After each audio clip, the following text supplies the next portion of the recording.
Hi, this is Chuck Costas, and I want to introduce you to the Mike Zeck exhibit here at the McCullough School at Indiana University. Now, Indiana University was my alma mater, and they converted my old art school into a museum exhibition area. It was also the school where my dad went to school when he was in grade school, so a very special place for us, and they're hosting this exhibit focused on Mike Zeck's Marvel years. This is the opening card for the exhibit here. We've got a new piece of artwork that people probably haven't seen before that Mike had done, but was never released. That is an homage to Secret Wars 8. So come inside and I'll show you the rest of the exhibit. We're here at the beginning of the exhibit and pretty much the beginning of Mike's career at Marvel. His first regular title was Master of Kung Fu. He worked with Gene Day through much of the run, and his last issue was issue 102. This pinup here is from 102, the yin and the yang of Shang-Chi.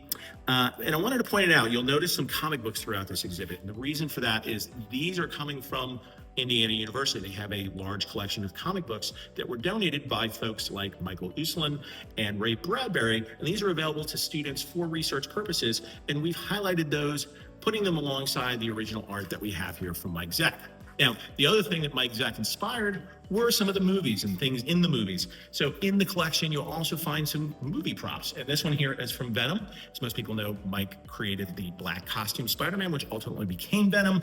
And this is the symbiote capsule from that very first movie, which housed the black symbiote. Marvel Superheroes Secret Wars. This was it. This was the big event. Jim Shooter recruited Mike to be the artist to kick it off. And as we talked about earlier, he created the black costume Spider-Man for that, but it was really the first time all the superheroes were brought together for one large maxi series. Now this comic book series brought in more people to comics in the last 50 years than any other series, and created some fantastic storylines and some fantastic art, and those are all represented here in the exhibit. Now, what's interesting to note through the artwork is at the very beginning of the series, they had some ideas about certain characters that would be in the series that ultimately didn't make it. And if you look really close up here, you'll notice Ariel, who was originally on the cover and the promotional ad for the series, but then was later cut out. And I think this interior page, which was the page 2-3 splash, shows that she was intended to originally be part of the story, but when they decided that they were going to use Colossus and Zaji as their main storyline for their love interest, they had to get rid of Ariel and they left her back on Earth. So she was no more, replaced by the Wasp. But here we have a number of pages from issues 1, 3, and 10 on display. Those books are still complete, but you can see some of those pages in the exhibit.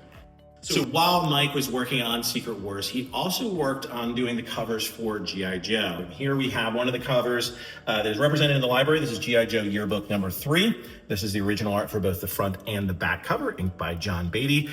This was one of the first pieces that I bought for Mike way back in the day.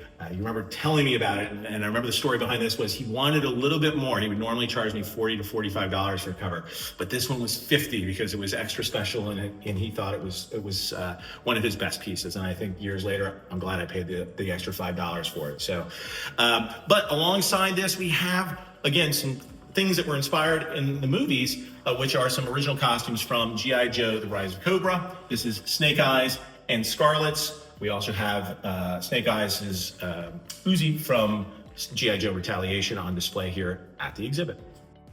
1986, the Punisher Limited series came out, and Mike was put in the spotlight again. The covers to all 5 of those issues were fantastic. And here we've got the cover to issue 2 on display, as well as the cover to issue 4. When I first met Mike in 1986, he had all 5 of these covers on display. And I never thought it would be possible to own one of them, let alone all 5 of them. Unfortunately, we couldn't put all of them here on display, but you got 2 great examples to come and see in person. And the colors on the originals are vibrant, so I encourage you to see them. Also wanted to show the work in progress. So this is the process of making a classic cover. So Mike originally started with this design here, I believe. Ultimately, I think he liked it, but decided to go with this one over here as far as the final design for the cover. But he ended up reusing the figure when he decided to come back to the Punisher and do a new cover for Marvel Tales number 209, which is the reprint of Amazing Spider-Man 129. But we've got, not only do we have artwork, but we have some props to show you too. Again, Mike's work inspired a lot of the work that was going on in film and television, and on display here at the exhibit is the costume that John Bernthal wore in Marvel's The Punisher Season 1. This is the first time it's been publicly displayed. And alongside that, we have a couple of other key items from that show. We've got Jigsaw's mask from Season 2, as well as what they call the Nightmare mask, which you see very briefly on screen in Season 2, but it's giving Jigsaw nightmares of the Punisher. And this is the mask that they actually filmed to make that sequence there. But I think, what's important is that, Mike's work transcended and inspired a lot of the film and television makers out there, so that the versions that you see today have a little bit of Zeck DNA. So Mike's last major project that he did for Marvel was Kraven's Last Hunt, which some have said is the most, one of the best Spider-Man stories that was ever made. I think part of that was the story, but also some of that was Mike's interpretation through the art. So here we have one of the seminal pages, the I Am Kraven page from Spectacular Spider-Man, number 131. But we also have here an original piece that I had Mike commissioned to do after the fact, thinking that maybe one day Marvel would need a new cover for Kraven's Last Hunt, since it's remained in print for so many years. So it's sitting out there. So if you're somebody working at Marvel and you're looking for a new cover, come check out the exhibit and check out this piece in person. The backgrounds on this one were done by Gerhard, a good friend of ours. And I think that's just pretty amazing and is a classic, iconic piece that does represent the Kraven series well. But we have the comic books that are represented, that were the original 6 issues, all across Web of Spider-Man, Amazing Spider-Man, Peter Parker, and Spectacular Spider-Man. But on the video screen throughout the exhibit, you also find different examples of Mike's work. And I think that's a great thing about here. You can just kind of stare at these things for a good long time, and they're mesmerizing. So we're making some final touches to the exhibit right now. There is a section where people can actually sit and read the comic books that Mike worked on. As you can see, they're installing the Please Browse sign here, which means that people should come and read their comic books here at Indiana University. So I hope you can make it out to the exhibit. It's going on for the next year or so. Opens April 11th, 2025. And you can learn all about Mike Zeck and his career, and also appreciate some comic book reading at the same time.